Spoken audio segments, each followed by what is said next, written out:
I think if I hear you call me Becky one more time, six-pack, I'm gonna pop your tops.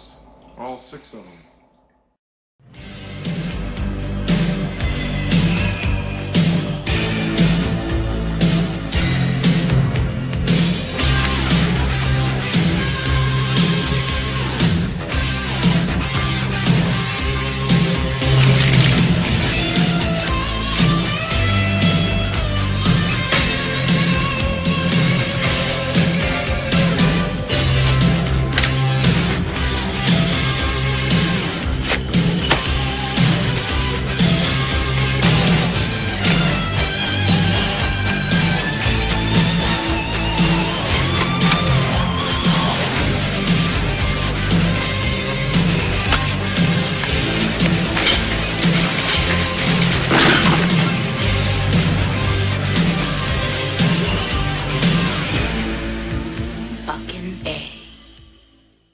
Hey folks, this is Matt once again coming at you with another random review. This is a film that my friend Mike, OCB Communications, had reviewed, and he liked it, so I wanted to give it a shot. It's a film from 1987 called The Kindred. Now this is a film that, if for those out there remember the VHS tape, back in the day in video stores, you might have seen this cover. It's a cover that had a baby bottle with a creature inside. And I forget what the tagline was.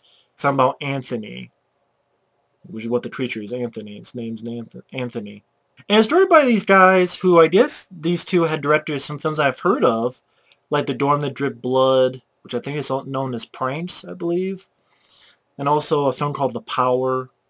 These are films in the 80s. And one of these directors actually went on to write Blue Street, weirdly enough, with Martin Lawrence, as writing the TV show Grimm. And the other guy was doing some stuff. Something called They Are Among Us, some TV movie or something. I don't know, never seen it.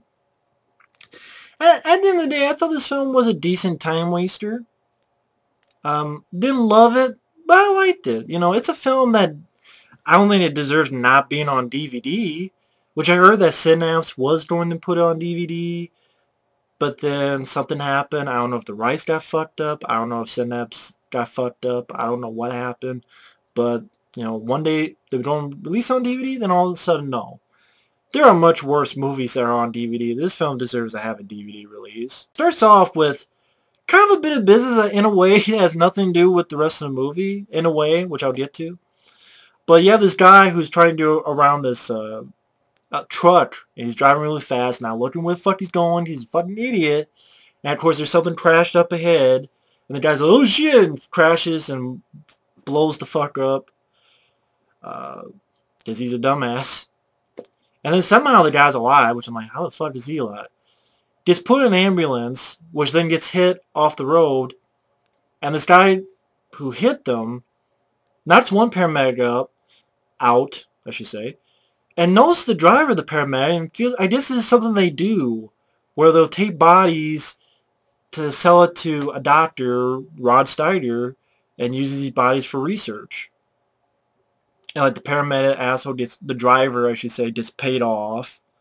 And the reason I say this really doesn't lead anywhere is that, okay, I guess it's to show that Rod Steiger is a fucking dickhead, and these other guys are fucking dickheads. Because what happens, Rod Steiger looks at the body, then goes, oh, bury him. Puts it back in, you never see the body again. I'm like, what the fuck was the point of, hey, this guy crashed into a fucking vehicle in the middle of the road, or this construction thing, whatever the hell it was, and just for the body to get taken, Rod Steiger goes, I'll bury it. What was the point of that? I just show that Rod Steiger is a fucking dick. You know. Of course, Rod Steiger may rest in peace. I'm talking about the character, of course, his doctor character. He's a real dick doing the sequel project. And our lead character is also a doctor who works under, I don't know if he works under Rod Steiger, but he works at the same place Rod Steiger's at, and Rod Steiger is sort of a bigger fish. David Allen Brooks plays the lead, who's a doctor, whose mother just got out of a coma, and the mother is actually played by Kim Hunter from Planet of the Apes, Kim Hunter herself. And she gets out of the coma and is telling her son about this experiment that she had done at this house that she was at. and to go there and burn the notes and get rid of this, and then mentions something about him having a brother called Anthony. And of course the guy doesn't know what she's talking about, but says, you gotta go up there, don't try to finish the experiment or anything, you gotta destroy everything. So basically the doctor, wants to listen to his mom and goes off, takes a couple friends, and also a new person played by Amanda Pays, who let alone was in this movie, a few years later. And of course she was in the Flash TV show, who was a fan of, she says she was a fan of the guy's mom's work, but then you find out that secretly she's working for Rod Steiger for a reason, which you find out later on, which I'll get to. And the characters are okay.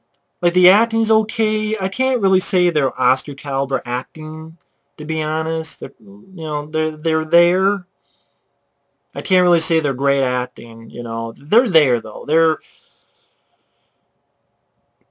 I don't know if capable is the right word, but they're there. I mean, I didn't hate them, didn't love them, they were there. Lead doctor, his girlfriend, then you have this other guy and his girlfriend, or kind of girlfriend. Then you have a guy who, actor's name is Peter Frechette, who plays Brad. This guy who's trying to quit smoking. I like this bit where he brings in this boombox. And they're like, what's going on? He presses the tape and it's like, I'm trying to quit smoking. I'm not going to... The tape plays on the boombox. I'm trying to quit smoking. I don't want anyone to talk to me. Especially you. I'm not speaking to anybody, especially you. And he has like this thing, like, oh yeah, this lights by itself. And it goes up and it fucks up. And this girl goes, well, it doesn't work. And he's like, well, yeah, that's the point. I'm trying to quit smoking. Then he has this other thing here that pops up. It's like, this is... in case a nuclear explosion happens or something, I can have this before I die. That's pretty much it. I liked him alright as well. One thing leads to another. Rod Steiger, of course, knows he had things in the past with Kim Hunter, the doctor's mom, and, finds out that she was speaking, that she's awake, that she was speaking. Rod Steiger tries to get answers from her.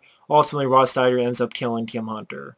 Like, she gets in a seizure or something, she can't get help because he took it away. And then when the film, a bunch of kids get up to this house in the middle of nowhere, they're pretty much looking for notes. They have a dog that gets killed off screen. One girl, which she says she's going off for her parents' anniversary or something, she gets killed. And yeah, some good effects, I will say. Low budget.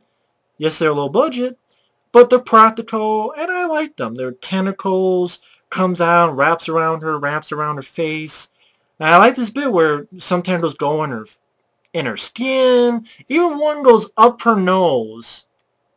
And then you see like the vine, it's like here, but it's under the skin. So like the skin is bulging, so you know that tentacle's like right, like up her nose and in her skin.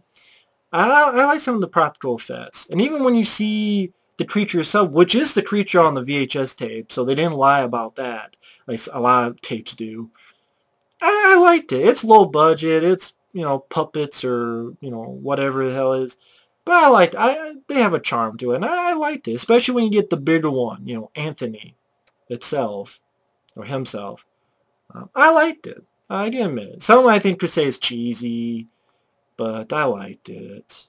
I liked it better than Sci-Fi Channel stuff. That's just my preference. One guy gets attacked around the neck, and he gets sent to the hospital. And the reason I said this is a decent time waster is that for the first hour, like what I'm explaining is happening in the first hour, there's not a ton of stuff happening. Again, there's not a lot of stuff happening. There's not much action. There's not much gore. It's rated R, but I don't really know if it should be rated R.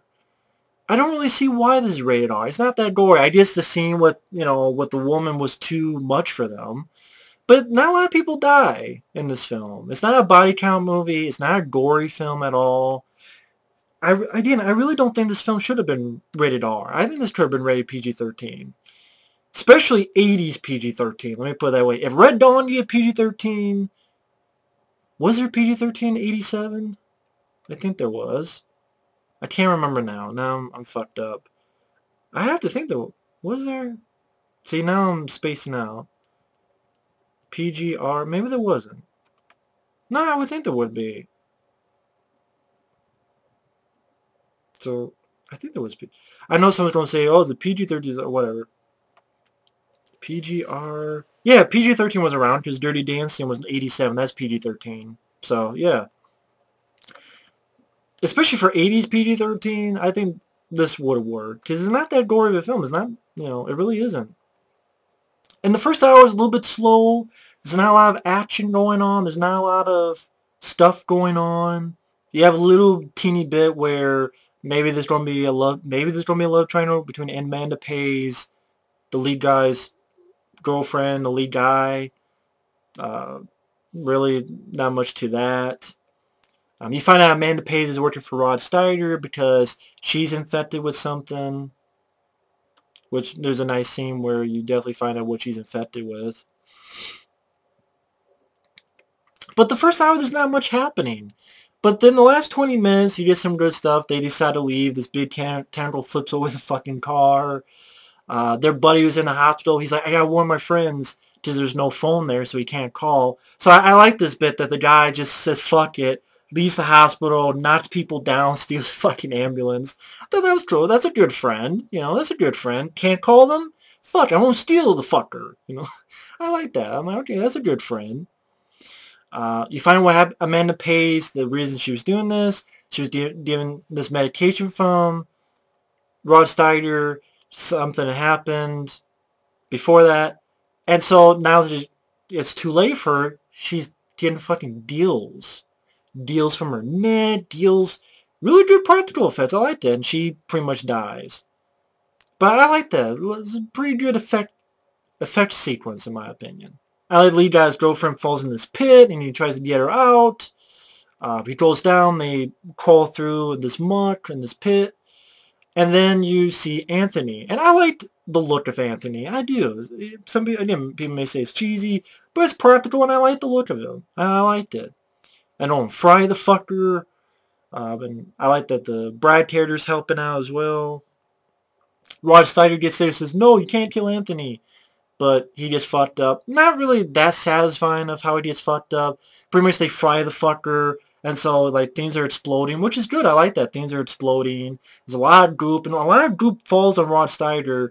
And it wraps around his leg, this tentacle, and just drives him down. And that's pretty much it. So it's not really that satisfying of a death. And then you think it's over, it's the next morning, but you find there's a lot of other little suckers, and so everyone got to get out, and he takes his cigarette, the Brad guy lays it down, so there's like gas tanks and stuff. Blows the place up. No sequel bait ending, no downbeat ending. Overall, it was a decent time waster. I mean, yeah, it should get a DVD release. There's no reason why it shouldn't. There's a lot of worse ones. But it's not like a film that I thought was awesome. This is underrated. Da, da, da. Like Aberration from the 90s, early 90s, with the little lizard-like creatures. That one I really enjoyed.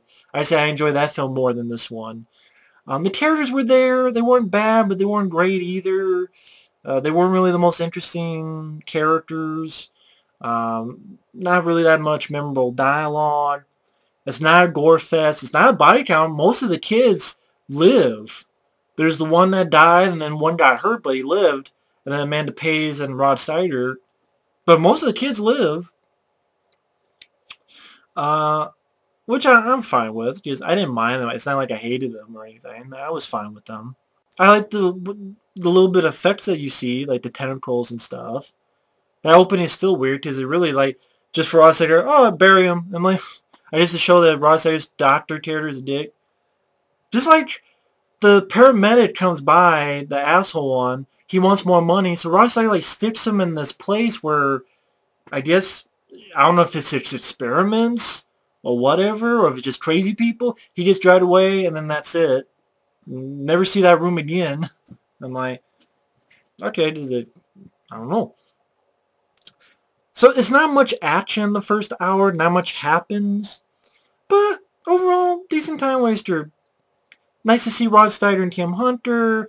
I thought the score was decent. I like the practical effects. I like Anthony, the look of that creature. Because it's dealing with sort of experiments, genetic experiments and stuff. You know, you can watch the film to find more of a plot. But it was decent. It was a decent time waster. I liked it. So either way, thanks for watching. Take care. And we'll see you later.